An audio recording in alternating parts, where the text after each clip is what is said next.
The Hardcore Record, episode 25. One day last summer, it was cool most of the day, and then it got humid and the AC units weren't on yet. I was scrolling Instagram and found Lenny Lashley was playing a fundraiser 3 minutes down the road.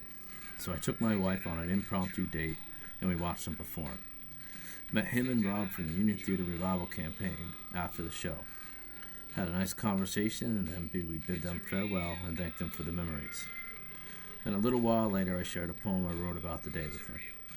Being able to share these memories with artists you've always enjoyed listening to is what this scene has to offer. Enjoy the episode. This will be episode 25 with Lenny Lashley. I briefly met you. You what was it? It was down right in Attleboro here. You had played like a benefit for the Union Theater. Right. Yep. Yeah. And I introduced myself to you, and we kind of met that way. Yeah, a little bit. So. Yeah, cool little affair, and I'm always happy to kind of be involved in trying to help folks out with kind of endeavoring to kind of keep stuff like that going on or whatever. You know, it's a really nice place. That was a fun gig. I mean, I think it was hot as hell or whatever. Yeah. You know, but it's not often you get to play gigs where there's kids riding around on a train that goes around the whole outside of the venue type of thing, and it was a fun day. I really enjoyed that day. Yeah. I won tickets for the to go see the Rhode Island Football Club. Oh, cool! How was that? That was pretty neat. I liked it. Yeah. So, and they won that game, but there was too much noise at the stadium. They were playing drums all the time. Oh yeah. I don't like that, but yeah. But all right. So, I guess let's go way back. You know, sure. How did you get into punk rock? Like, was there like a moment for you that you were like, wow, this is it? You know. I mean, I guess I was always drawn to music. I guess first and foremost, like it was like AM radio in the car with my mother as a kid or whatever. I can remember being just drawn to music. Was really something that I connected with, and then I started playing a little bit of flute or something, and then that wasn't too cool, and eventually convinced my mom to let me kind of migrate into guitar. She was nice enough to kind of let me say if I could prove to play this old one that she had lying around, then we could take it another step. You know, dedication in actually doing and not just saying. So it's a good lesson in that. And then I had friends that were, you know, because that was say 76 or 77, and Van Halen was around. It was a time for proficiency on an instrument or whatever. My punk rock moment actually was a friend that I grew up with whose brother had a great album collection, and he turned me on to he was a big Springsteen fan. That was something, you know what I mean? But when I heard the Rocket to Russia Ramones record, something really clicked for me. And it clicked in the sense, and I heard an interview with C.J. Ramone, who I've had the luck to play with, and is an awesome dude. Johnny used to say, would say to him, I influenced as many guitar players as Eddie Van Halen did, and it sounds boastful or whatever. Then you listen to that, knowing that that's kind of what happened to me or whatever. I realized I could do that. I can't play like Eddie Van Halen. I could play some stuff to a certain point, and then my comprehension and my ability wasn't there. And the Ramones conveyed as much emotion and as much energy as they needed to, with the capacity of what they could do. You know, the wheelhouse they were in. It really clicked for me then. I think, you know, and that's it. It simplified things for me, you know. Nice, yeah. I didn't hear the Ramones first, but everyone I talked to from like that generation really credits the Ramones as being something that like really triggered for them. You know. It was. I mean, I got to see him at Spit on Lansdowne Street at like 16 years old, and it was such a that experience. Awesome. I mean, my ears literally rang for like 3 days after seeing them, and that also was like one of those things. Was like, oh, okay, well, this is what's going on now. Whatever. It was a physical thing, you know, it was Yeah. palpable. So as you're playing music, did you have many bands or like I guess through high school and then afterwards, and then I guess if you could kind of take me into like how you ended up starting with Darkbuster. Yeah, so high school anyway. Like I said, I mean, I had the luck of having a family, the O'Hallorans, that lived down the street. Danny actually wound up eventually playing drums in the youngest, the O'Halloran, in Darkbuster with me. But the Mm-hmm. older brothers all played guitar, and I could go down and learn some chords from them.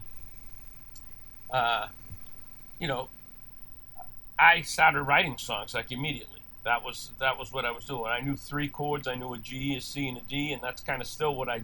That's still kind of what I do, or what, right, based around that, you know. Mm-hmm. Um, but I did eventually. There was some guys that I met that we had like would play little keg parties or whatever, Sabbath covers and that kind of stuff. And then, I mean, it was kind of late in the game. I was in my mid 20s, I guess. Anyway, by the time I met a kid, John Delano, whose brother Paul actually wound up being in Darkbuster too. And John was really good bass player, real smart dude or whatever, and he had these aspirations to play out. And he was the one that kind of formulated the design of, hey, we're going to start playing gigs or whatever. Let's. He had drive that I didn't have in that way, you know. Mm-hmm. So he started booking us some gigs. Paul, his brother, was playing out in the band Mung. They were playing some venues like a place on Kilmarnock Street. I'm going to space on the name of that place. It's whack because it was such a desirable club to play or whatever at the time. Anyway, Paul got us into kind of doing that or whatever, and we played in Brockton, Mass. There was a place, Derringer's in Brockton, and that was kind of like a stepping stone for South Shore bands before they were cool enough to play in the city or whatever, and we really got this kind of sense of community with all the guys. That's where I met Eric and Gurley, who were in both in separate bands. Mm-hmm. Eric had a band, Mishmash Cats.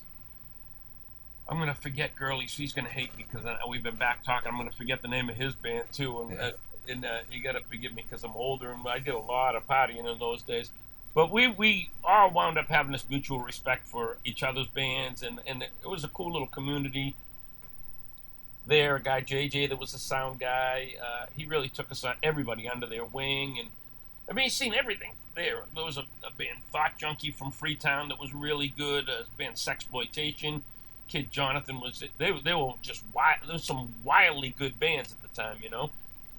And I wanted to go in a little different direction, and that's kind of where Darkbuster came into play or whatever. John, at the time, he was really into kind of experimental King Crimson, and he was, Yeah. I mean, he was a wild man, you know. He was into Primus before anybody knew who Primus was or whatever, you know. And it's funny because he died a couple of years ago now. It's almost 2 years ago now, and I was telling somebody, reminiscing about him, and I realized my journey never would have been where it took me to where it was if I hadn't met John, and John hadn't kind of helped be the catalyst for that. I wouldn't have had the desire. I would have just been playing guitar at home. That would have been cool enough for me. So, A lot of that early stuff that you were describing back then, was that more like rock and roll around that time? well, yeah, I mean, it was all three chord. I guess. Well, that stuff. There was a band. The name of that band was Swaggeroon. So we did actually go into the studio. We recorded. I don't know what we ever thought we were going to do with the stuff or whatever. It was the time of CDs. That was not vinyl. It wasn't vinyl to put anything out on or whatever. So we did like 3 quasi recordings or whatever, and then it was largely kind of experimental, kind of rock, I guess, you know. And you can hear some of the kind of simplified kind of punk kind of lyrical ethos or melodies or whatever that I was trying to incorporate, I guess, you know. But we had a ton of songs, and John just was really artistic dude or whatever, so he was into it was experimental rock or whatever. You know what I mean? It wasn't Okay. supposed to be. It wasn't supposed to really catch people's ear or whatever. It was.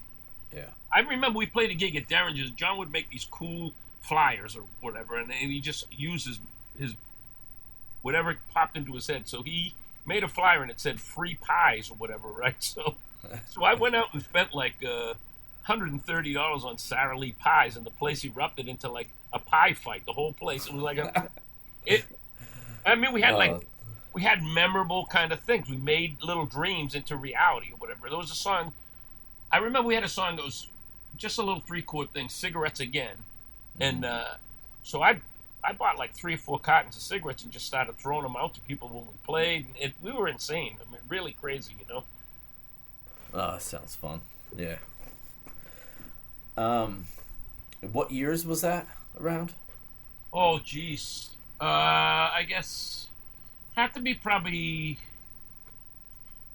90, 93, 94, 95, something like that in Okay. that little stretch. Yeah. We had kind of trouble getting a steady drummer and keeping things together, and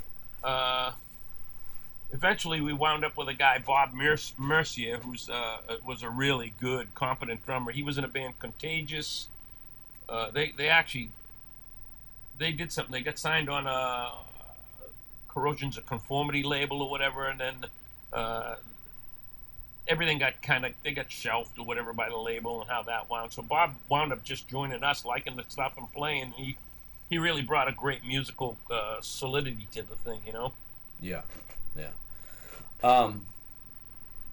So sorry if I'm confused a little bit. Was that still pre-Darkbuster or just the beginning of Darkbuster? Yeah, well, it was both actually, because towards the tail end, we used to practice at a little place.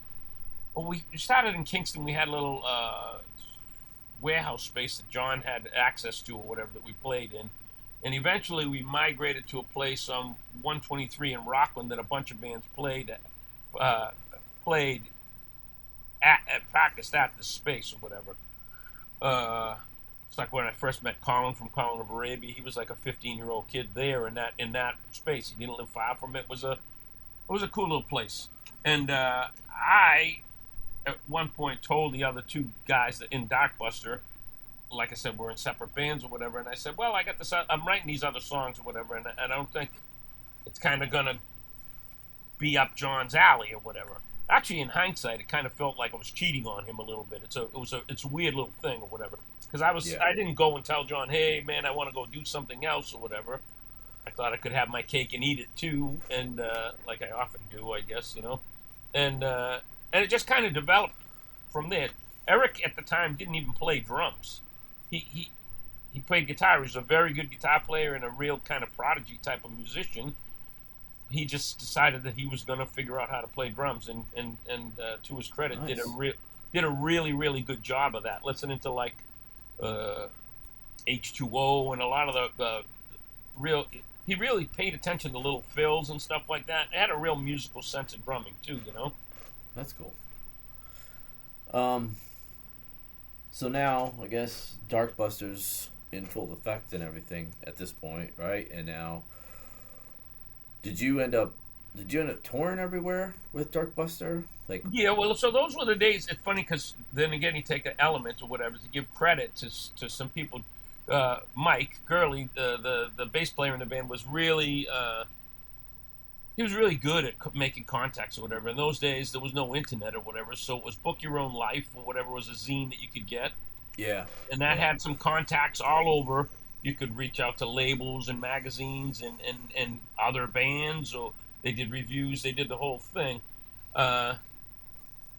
So we had done like a little demo tape, I think a 4-song or 5-song tape that we had made, a cassette tape, and we were doing the local VFW scene was also a thing back in Mass. Then people were putting together shows or whatever, so you could play with 30 Seconds Over Tokyo and the Showcase Showdown and the Unseen, and these bands that were actually getting buzzes around if you were willing to go and play. Mm-hmm. So we did a lot of that. Matter of fact, we played pretty incessantly, but Gurley wound up booking like the first tour that we did or whatever, all through that magazine, Book Your Own Life. we wound up in like South Bend, Indiana, at a place called the Plinko House, which was I've a heard of guy. that. Yeah. Yeah, it was a guy Garth that still know, and a guy Jason Fowler. They had a band that was on Beer City, a skateboard slash record label at the time, and they had like a year before the Dropkicks, before they busted out, came and played God's Basement or whatever. Oh, It was nice. really cool when you think about people actually had to want it and go out to shows or whatever, and they actually did go out and see shows or whatever. Yeah. We had a friend that went to school in Pittsburgh, so that wound up being like every 3 months or whatever, or every 2 months we'd go to Pittsburgh and hang around and play, and got to meet a ton of good bands from there, and it was really about kind of going and hanging and meeting people. Yeah, that's how you did it back then, right? I mean, there wasn't as much of the internet, so if you found something to do, if you even like heard of a show, it was like, all right, let's go find it. Yeah, I mean, it was cool. I mean, and then, like a band, let's say like Submachine in Pittsburgh or whatever, which a lot of people now probably won't know or whatever, but they did well in Pittsburgh or whatever, and they were a great band. And one of them came to a show, and we actually met them after somebody came to a show, and they came over and physically said, "Wow, we thought you guys were great. Maybe we should do a show together," or that kind of stuff. You know what I mean? So Yeah. it seems like the internet is great for some things or whatever, but nothing takes the place of actually going and physically doing some stuff too. No, yeah. I went out last night actually and met a guy that grew up in the same area I did in New Jersey, and we started realizing that we knew all the same people, and we spent all night reminiscing, and it was great. But Yeah. wouldn't have happened if I didn't go, right? Yeah, exactly. I mean, well, look, what City Garden and all of that in Jersey. That was another. I mean, that was another kind of how we dove into that little area. It was a band, the Skells from New Yep. Brunswick, I think, and they wound up Passaic area or whatever. They had played a show and liked us, and then the next thing you know, they had us at the Loop Lounge, and then that was like our first show in Jersey, and eventually that became like a second home for us. Of course, Yeah. we partied like animals too, or whatever. We had a good time everywhere we went, so we were into the hang or whatever too. Did you get to play the old Stone Pony before the owners took it over? So it would be like pre Asbury Lanes. We played Asbury Lanes a couple of times way back in the day. There was a bunch of skins that had like a scooter club or whatever that did like a yearly thing that we got to do up. And if Soul, I'm gonna forget the name. I had a patch on a shirt or a vest for years and years that they gave us from that. That was a real good room. We had a friend, Joe Kukas, who managed a place Club Deep on the Yes. other I side remember the name. of over on the beach side. And he eventually started working at the Pony too, but I don't know how it went ownership wise. He got me one gig there that was pretty memorable or unmemorable. That was one of my first solo acoustic shows, and I got so hammered that I wound up I played good for like the first 4 songs. People were really digging it, and I foolishly kind of made the harder songs that I had practiced late, not enough, be later in the set, and Yeah. right as the whiskey kind of hit, people wanting to hear more. And somehow I got the idea that smashing my acoustic was a good way to not have to play anymore. So that's what I did. I smashed the acoustic, and I guess it's still there at the Stone Pony or whatever. So that Really? I'd rather I had the guitar than it was hanging at the Stone Pony, but it's still pretty cool, I guess. Oh yeah. No, I haven't been into that place in about 20 years. Yeah. That's funny. So did you end up touring overseas with Darkbuster at all? Yeah, I mean, so the Darkless thing. Fast forward or whatever, we made 22 songs, and that kind of that caught the ear of some folks or whatever, some people, and then we had been traveling and doing some touring and DIY style or whatever. So we had developed a pretty good little following. I mean, we were playing bigger rooms at that point.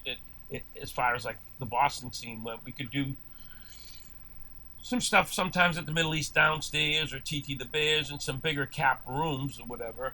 And then we had gone in and recorded Weakness for Spirits was a place, the Outpost in Stoughton, which was pretty famous recording studio. Like Ducky Boys had done a bunch of recording there, and Slapshot recorded 16 Valve Hate there, Wargasm. It was it was a really, really, it wasn't much to look at, but it was a really prestigious room as far as like the resume that they had for bands that came through, and the sounds that Jim Siegel, the guy that ran the studio, got out of the room. So then, at that point, we got some interest with that record from a guy, Lawrence Custers, and a guy, Onno Kromag, who had a label in Europe called Ice Cream Records, and they helped put that record out there in Europe, and then a subsequent tour kind of got booked. It was a tour called Bad Boys for Life. Was us, a band called Creepshow, from Canada. They were a Hellcat band, I think, for a bit. There's a band from Berlin, the Radio Dead Ones, a bunch of young kids, US Bombs, and Deadline, a band from the UK that was really doing pretty good over there too.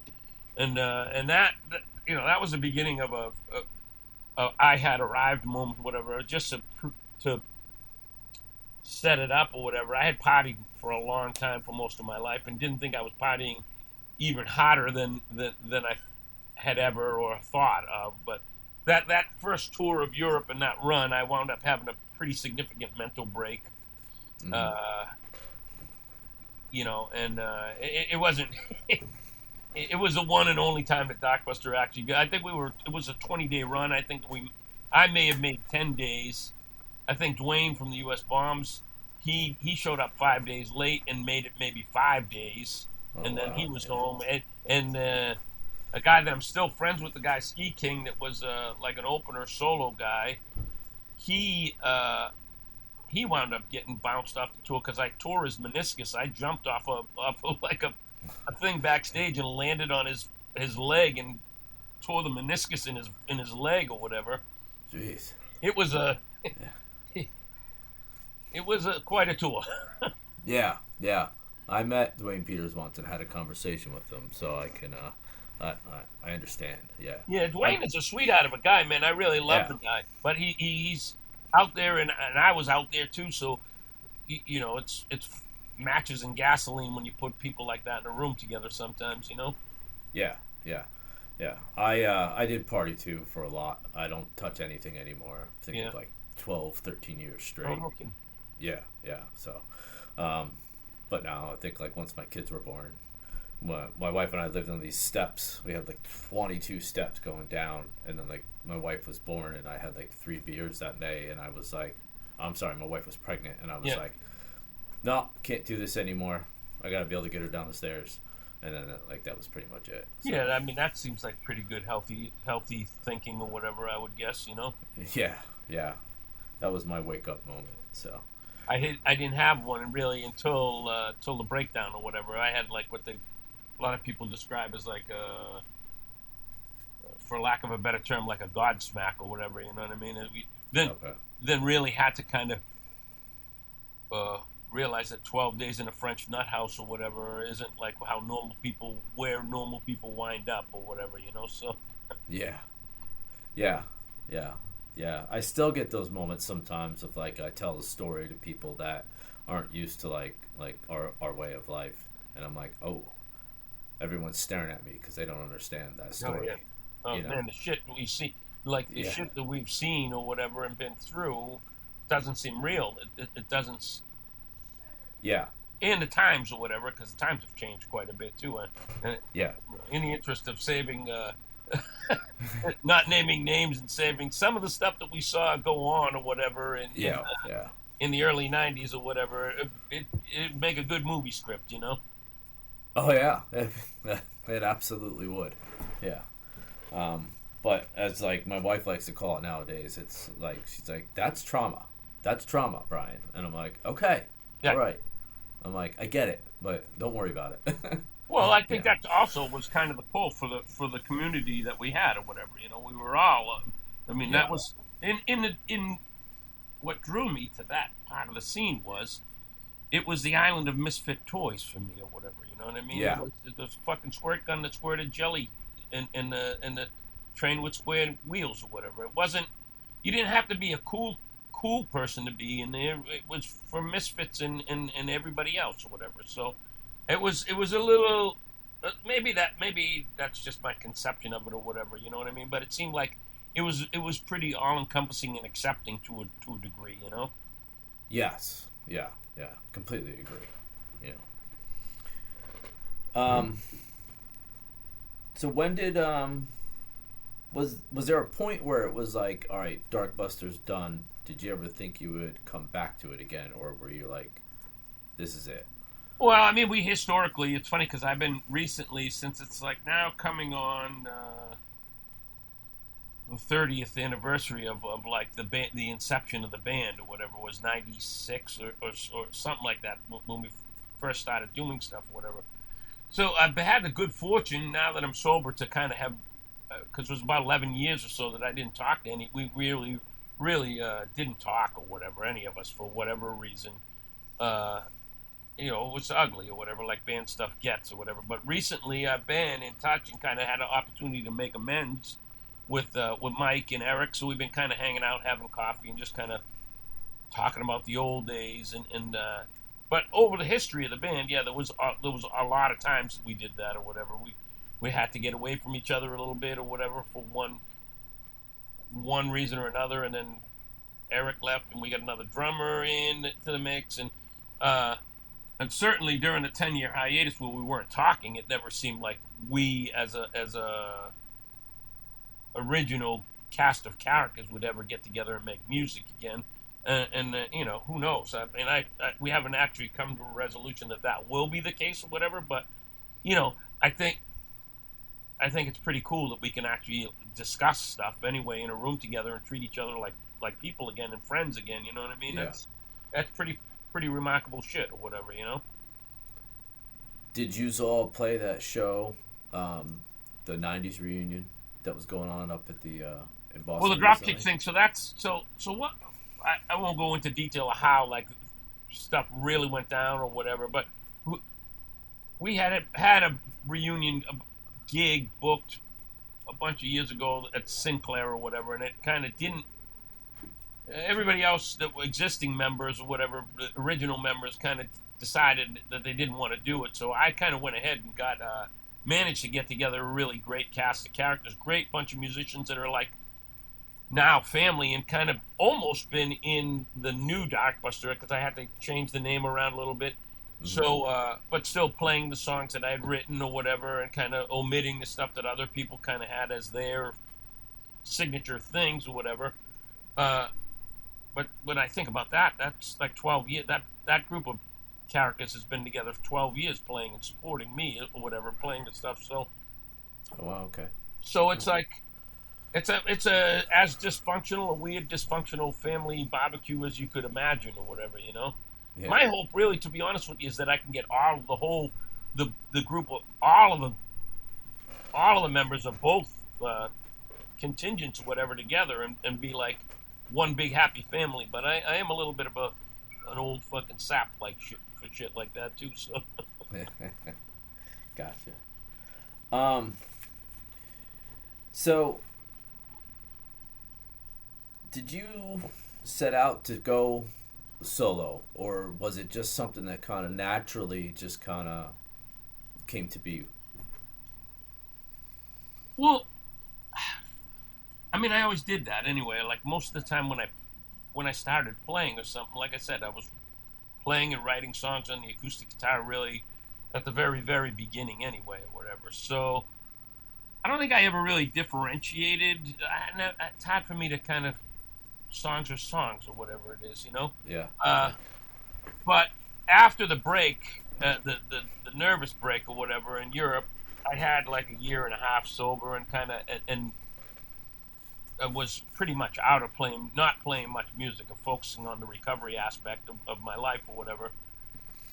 And then I had a few opportunities to go and play. Like, it was an opportunity to play a hardcore show at Club Hell or whatever. Somebody asked me, it was a benefit show. And I said, oh, yeah, man, I'll go. And I I had also that guy that I had mentioned that worked at the Pony in Deep, Joe Kukas, had a record store in Asbury Park, and I think he had me down, and I did like an acoustic a show in the record store or whatever, and he was the kind of person that got me in touch with Pete from the Souls to do the first 7-inch and recording with him, but it kind of just developed in a natural sense that way, and it was a lot easier than trying to get a band together and not be able to pay guys or whatever and get around. Mm-hmm. It just kind of naturally, fell into place, I guess, you know what I mean? And people seemed to think it was okay or whatever, and I guess I just kind of ran with it or whatever as far as that goes, Yeah. I don't exactly know which release it was, but wasn't there one of the releases where you kind of just you put it out for free or you put it out for a very low price? Well, it's one I'm trying to get out still now, actually. So I have. I guess this would be the most recent one. Would be like the fourth full length kind of or 30-minute long kind of record that I've done. The two previous were on the first two, Illuminator and All Are Welcome, were on Pirates Press. Mm-hmm. They helped kind of distro and manufacture that. All of them were produced by Pete from the Souls. Third one I kind of did, I guess that was during COVID or whatever, the recording press. We kind of did a lot of recording remotely. And I had some friends, or still have, some friends at a merchandise company, Omerta. Mick had a really cool shop in Long Beach called Stay Press or Instapress, and he did shirts and stuff like that. But he also did like 7-inch releases, so I asked him to help me put that out. The idea with this latest thing, because it cost me $10,000 to record the record or whatever, between paying musicians and studio time and everything else. And getting things to kind of be where I want it to sound like in my head, and with nobody else picking up that, over time I realized, well, there's not a lot of profit for artists doing it, no matter what, mm-hmm. which is cool. I'm fine with that or whatever. But the idea is that if I'm not going to make a profit or whatever, then I should be able to put things out for cost or whatever to people, and nobody else in the middle is going to potentially make a profit either or whatever, right? So it's been a year or better since I recorded that, and kind of the whole idea was to do that,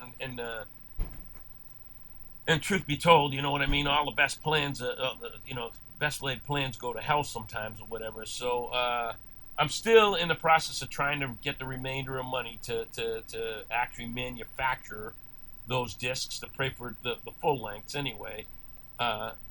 And that, I know you were going to mention something about the 7-inch and the Corazon guys or whatever that helped me get that out. I have a great friend, Alberto, that I've known for 20 years now or whatever, and he was a big fan of the band, the Piss Poor Boys that I was in, and got in touch with me shortly after my mental break or whatever, and it's just been a wonderful, supportive guy for as long as I've known him. That's great. And he mentioned, well, maybe I can help you get the 7-inch out or whatever. We'll put 2 songs out or whatever. And of course, he's much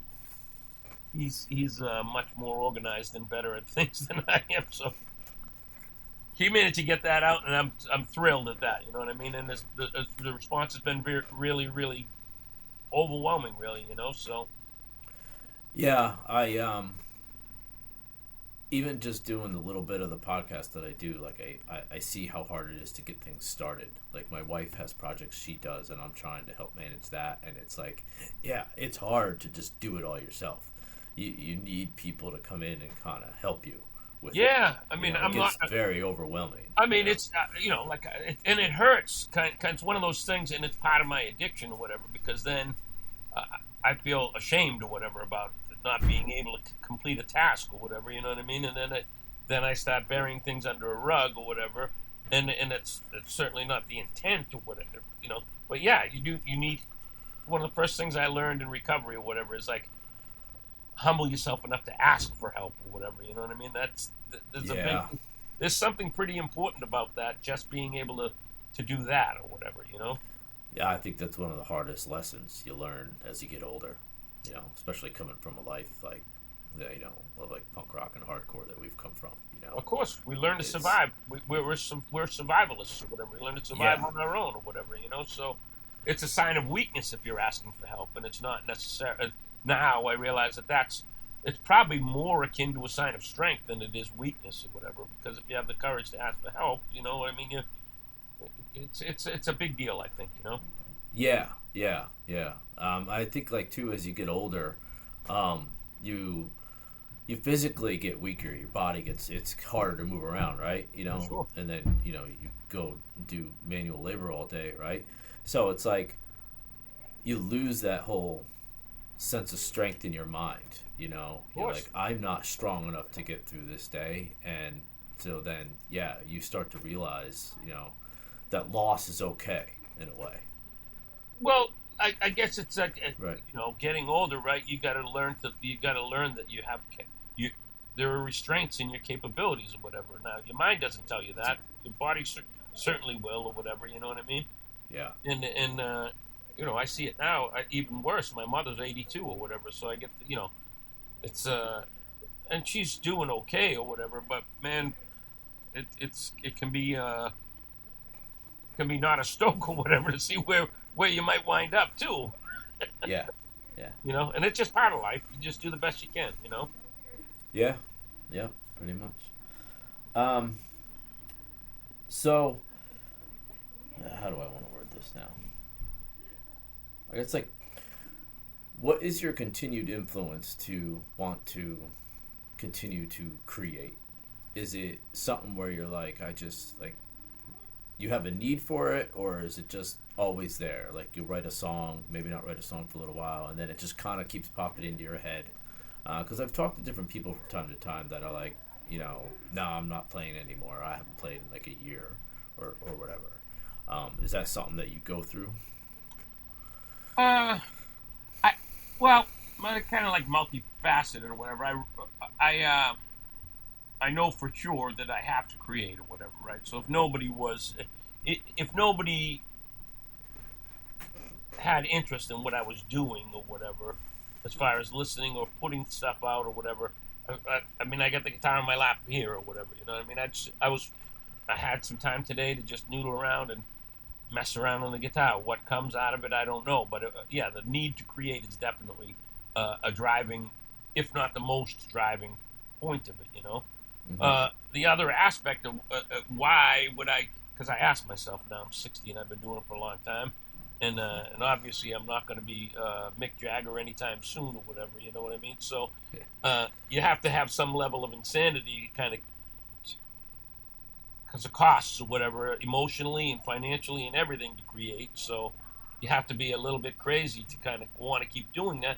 And I guess if I really when I really think about it, I hope that somehow what I'm doing or making musically or whatever is relatable to other folks or whatever, and helps carry them through some tricky times or whatever, or at least makes them feel like they're not the only one that feels that way or whatever. So that'd be the primary motivation, I guess, Yeah. I mean, it definitely does reach people, It's always gonna, as you put it out there, I find that, somebody will find it somewhere. Yeah, who knows, man? Maybe the alien robot dogs or whatever. When the robot dogs take over or whatever, they'll develop real emotional feelings, and they'll need to listen. Maybe then or whatever, who knows? Yeah. Like the future in Bill and Ted's, Excellent Adventure, right? Exactly right. Well, I watched so I love Van Gogh or whatever. So I watched a great movie with Dafoe, William Dafoe on it, right? And he wasn't really regarded by his peers or his contemporaries or anybody when he was doing what he was doing they didn't think he was a good artist or whatever. In fact, they were quite mean and demeaning to the guy or whatever. So there's a scene in there when he's in the nut house and he's talking to a priest, and the priest has a not really famous picture of it's called Three Rabbits or whatever, a little small Van Gogh piece, and he says to Van Gogh, "Oh, so you say that you have a gift from God, is what you profess or whatever." And Van Gogh says, "Yeah, yeah, I do," or whatever, right? And the guy goes, "And you think?" And he holds up the picture and he goes, "You think this is what God bestowed on you for a gift or whatever?" And he goes, "Yeah." And he's making him feel like it's ugly, shaming him really, basically. And he said, "Well, how do you explain that?" And his answer is, "Well, maybe God put me in the wrong time or whatever."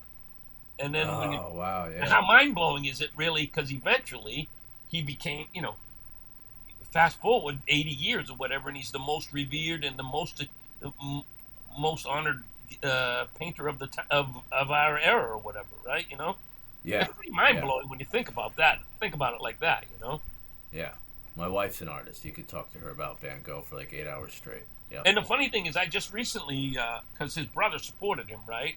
And then his brother died like a year after he died, right? So his wife, who Theo had kind of left with all of his brother's paintings that were worthless or whatever, she was the one that really brought his stuff to light or whatever. And she set up some exhibits or whatever, and he had she also tied in all the letters that he had wrote to his brother when he was painting them, so he could put them on a timeline. And that kind of all of a sudden caught some frenzy or whatever, and everybody was like, "Oh shit! All right, well, look at this." It's wild. It's wild how that works, Yeah, it is. It's great.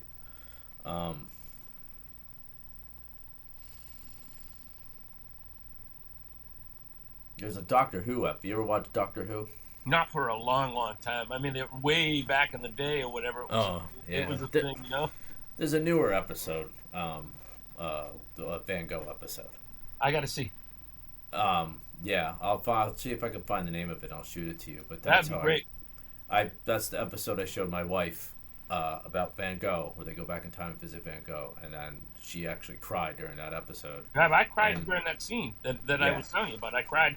I think based on what we were talking about as far as the need to create or whatever, I've always identified with the man or whatever, because he had some mental illness or whatever. He was. I've been lucky enough to go and see some of his paintings, and in real life, and it actually, if you take a step back and kind of squint your eyes a little, it actually looks a lot more like realism than you would think or whatever. He was a visionary. He really was. Yeah, no, I know what you mean. Well, I like how you just said about like squinting your eyes. Like, it's interesting because one time I went out to Arizona, right, and I took my contacts out, and if you squint enough, like, you can see so far away. Yeah. And yeah, if you squint or you try to look at it differently like that, sometimes it's neat what else you actually get to be able to see. Perspective, bro. That's one of the things we can say we're lucky enough to get old and realize or whatever. The body goes, but you have maybe the ability to stand back and look at things a little differently or whatever, Mm-hmm.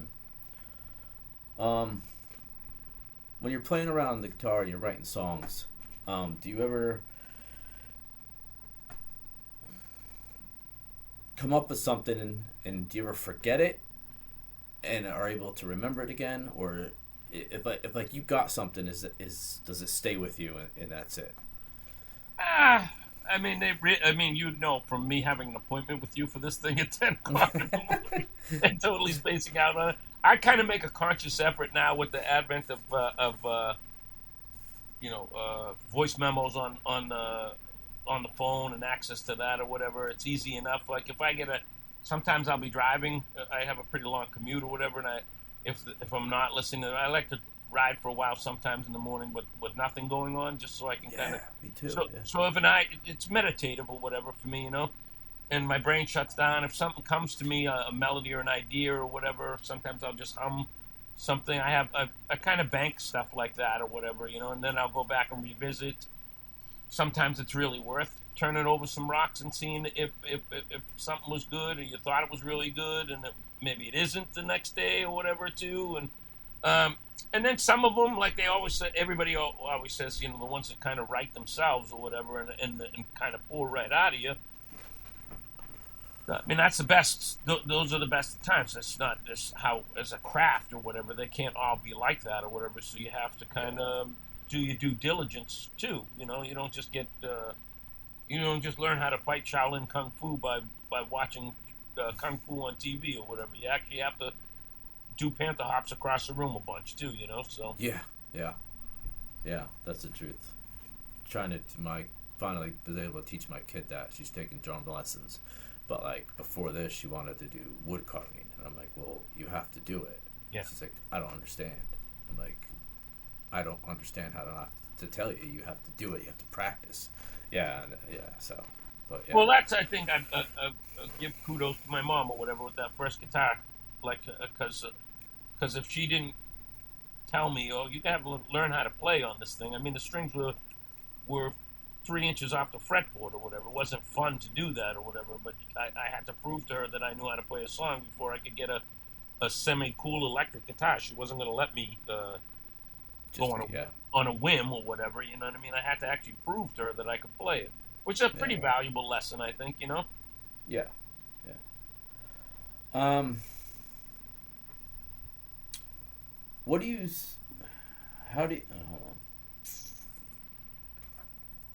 From the 90s, early aughts or whatever, until now. Like, we had the opportunity to grow up in the 90s with all the punk rock and hardcore and everything, the way it is, word of mouth, pretty much. So now we have everything that's online, and sometimes I almost see it as like a marketing campaign. But sometimes you can also just get wrapped up in online for no reason, right?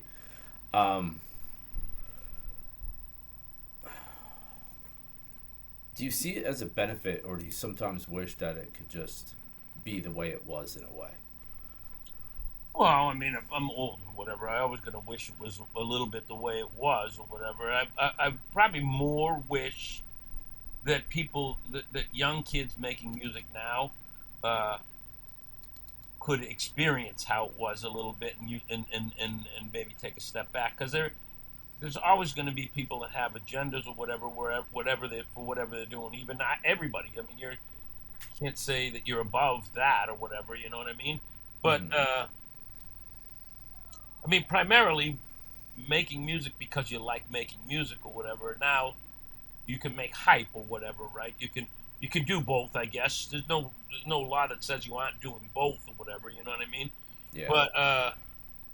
But I like what Bowie said or whatever, like make music for yourself first. If you're making music and you're doing stuff with the concept that you're wondering how other people are going to receive it, then you're doing it wrong, And then he further went on to say, like, if you're doing it if you're doing what people are telling you to do, then that's dangerous or whatever, And that's kind of like where we're headed with it, I think, I mean, it's great that you can create a buzz and get kind of stuff going or whatever, and people going out to shows and kind of put your agenda out there or whatever, you know what I mean? But I'm a purist. I kind of like the doing it for the sake of doing it, you know what I mean? And I'm a tree falls in the forest, with no one around. Does it still make a sound guy or whatever? You know what I'm saying? I don't know if that's too conceptual for people to get, but if anybody is listening and they're younger, playing music or whatever, do it because you love it, man. That's the most important thing, I think, Yep. Cool. Did you ever get into collecting any vinyl of your own? Like, were you a vinyl collector? Not so much a collector of vinyl, like, because there's so many. It's funny because I was talking to somebody about the phenomena of that, right? Because it's like, because baseball cards being what they were when we were kids or whatever, and the collectability of it and all, that's one of the things that I kind of, I don't know what's a way to say it is. I have a little grievance with it anyway, because it's turned into this perceived scarcity thing about the rarity and collectability of stuff, right?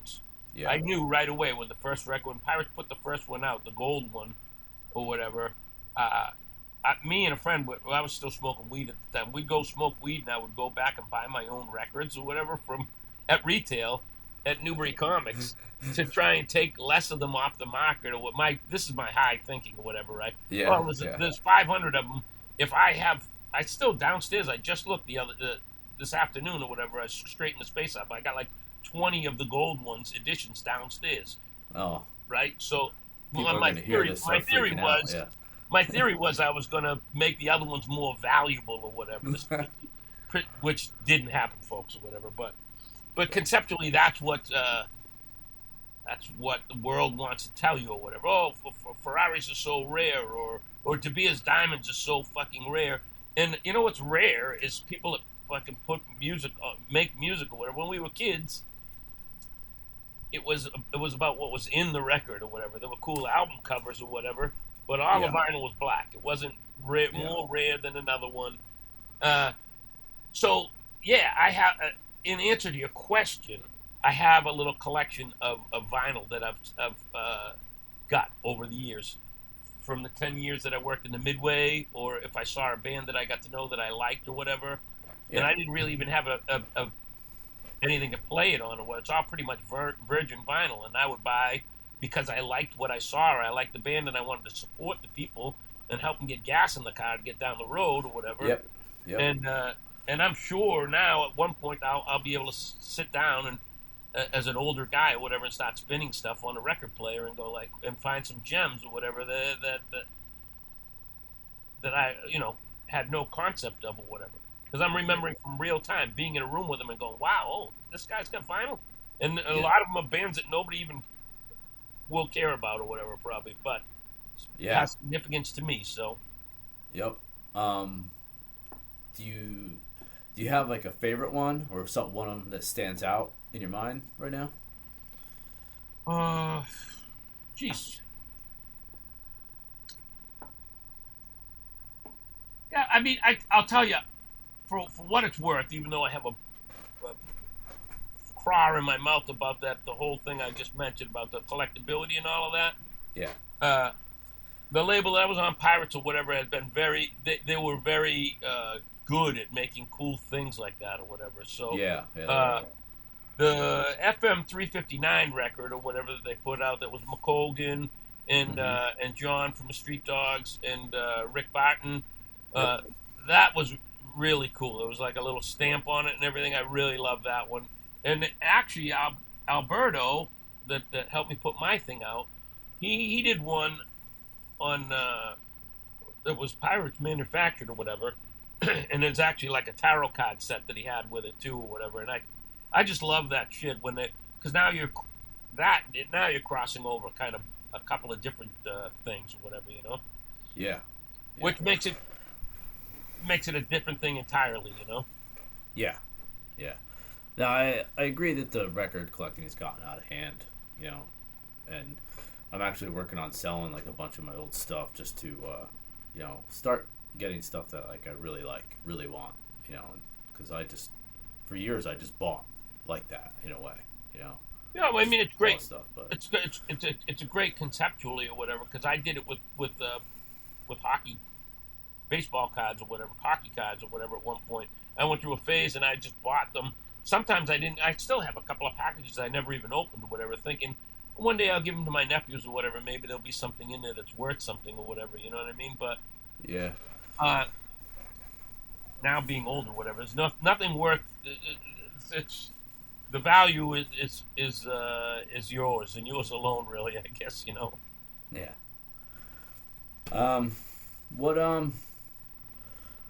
What are you listening to now?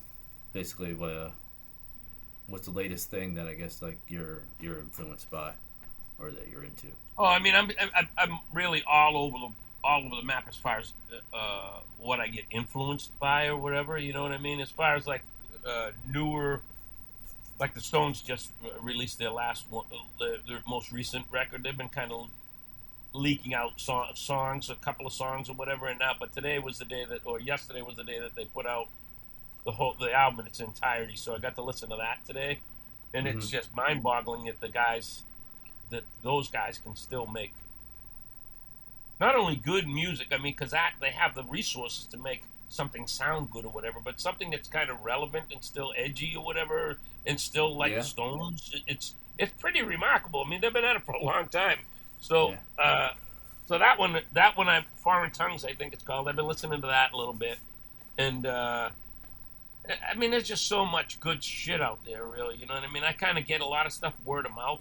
I just recently got into this, what they call, because I did a trip to Africa with the wife, and then on the way back, I found this thing called Desert Blues or whatever. It's from Northern Africa or whatever, and it's just guys playing wacky guitar riffs to wacky rhythms or whatever, and it's so cool, you know. Yeah, some of that stuff, like that, you find it's just so creative. It's I think, like you said, influenced by what you're used to. And I think it's, for me, it's like looking at something and squinting or something, trying to find a different perspective or whatever. You know what I mean?